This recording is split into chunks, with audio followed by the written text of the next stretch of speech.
Puffin here, or as many as you may know me already, the new Cara Dune.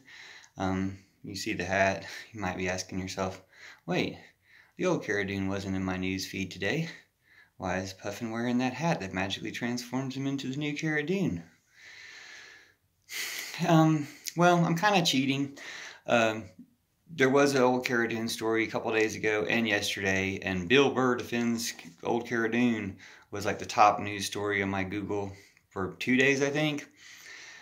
Which that story's not even in my Google feed anymore, so I guess that didn't really work out so well for you, as I predicted in my last video.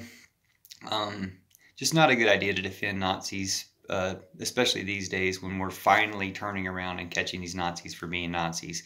In case you didn't watch my last video, it does include the information about CPAC over the weekend holding their conference on a stage that was formed as a Nazi symbol, and the fact that there's not seemingly much news story or follow-up on that, but it's pretty obvious what these people are. And Bill Burr, maybe that didn't work out for you very well defending her. I do have a short review of the news today, but as you can see, it's very short. Not much to say. Old Cara Dune did kind of make it into the news, and I'll get to that, but not as a headline.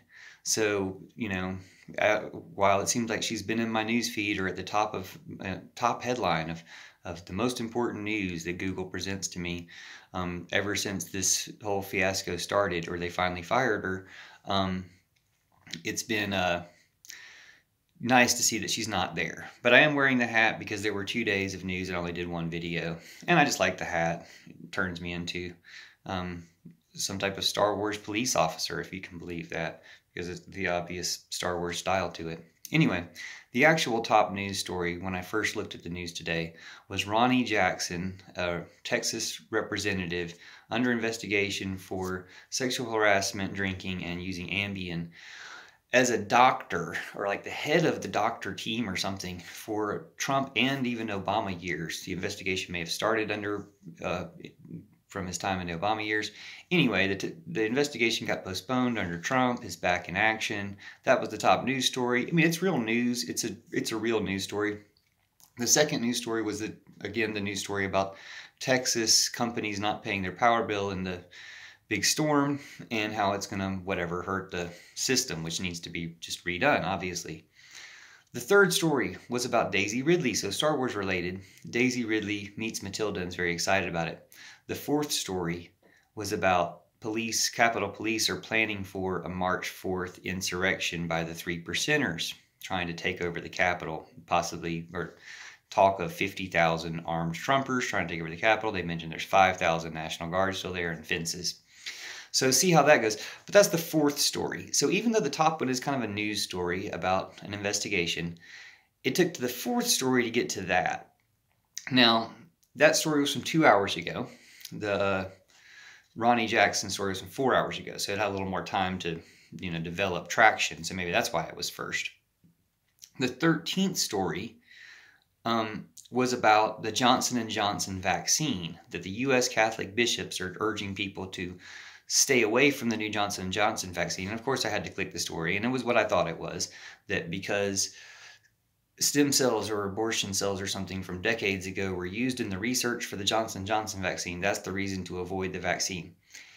This is, again, on top of Trump telling people not to wear masks and trying to give people the virus, which history will look on as a genocide, this is another flavor, another direction to take the genocide, to try to steer people towards one vaccine or another based on some religious belief that your Pope mentioned earlier. Pope Francis mentioned not to vote on things such as abortion when the fate of the planet hangs in the balance. To just throw out some of these archaic conservative concerns you have compared to what we actually have to deal with. And this seems to be one of those situations. So whereas the U.S. Council of Bishops is messing with people's vaccine and virus response, a la Trump's genocide, when we start holding them accountable for that, like some people hold the Catholic Church accountable for appeasing or helping the Nazis the first time around, well, these are the Nazis the second time around, and you don't help them.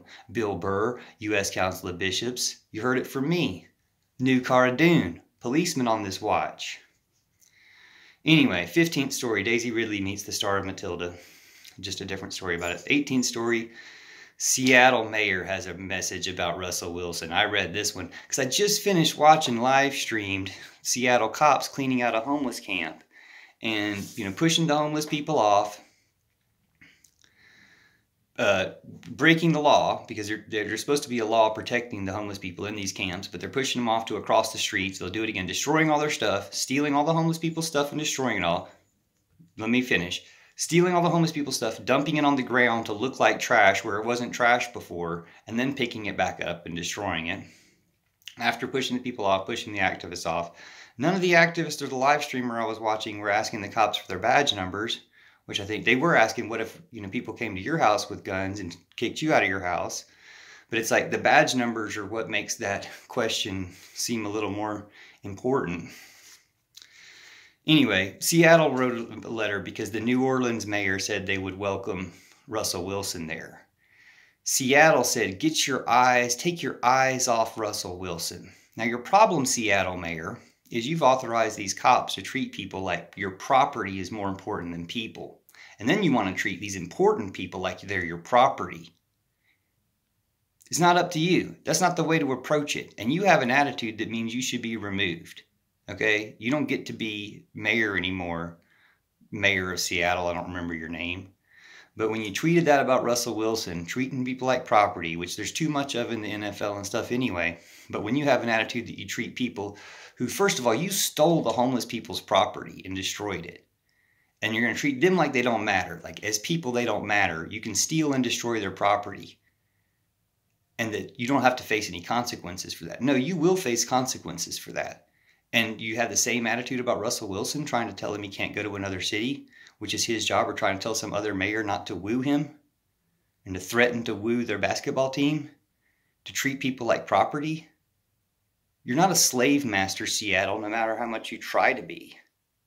And you're going to be held accountable for that. Pedro Pascal, that's why I'm wearing the hat.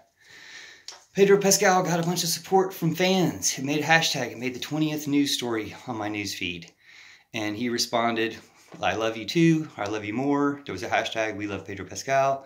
He's hashtagged, I love you more. Fans liked it. And various nice things were said. The very beginning of the article mentions, well, you've probably been following the old Cara Dune story. So that's where I get to wear the hat. Hopefully I won't wear the hat anymore because I won't have a good excuse because it won't be in the news anymore. Or there'll be news stories about the repercussions for coming out and saying Nazi things. Now I did refresh my Google just to give them a chance. And the top story was from 3 hours ago, CNN saying the police are preparing for a possible militia plot to breach the Capitol tomorrow. So at least they can't say they didn't know. And we can't say we didn't know, although we were saying we told you so. Because we'd heard all these people talking about it on the internet. From 20 hours ago, a story about, the 15th story was about a town in California that's banning gas stations, like let's just go electric. As far as I could tell from the headline, it was Fox Business, I didn't click it. And the 5th story was about a lab-created black hole. Just wanted to mention those as the updates, that they did shuffle things around and get the most important story. Hey, possible revolution from these 3%er Nazi, KKK, Trumpers, like they're terrorists, possibly trying to take over the Capitol tomorrow. They did have a news story about it, made the top news, whatever. But I'm here to tell you that the way they shuffle this stuff is trying to keep people from knowing what's going on. That if we were talking about this stuff as much as we could be from what we actually do know, then we could have shut this down a lot earlier. We could keep these terrorists from affecting and scaring people all the time. So thanks for watching, thanks for sharing and commenting, and talk to you soon. But probably not as new Cara Dune. Although I might be the new Cara Dune, but not about the old Cara Dune. So thanks for watching. Y'all have a great day.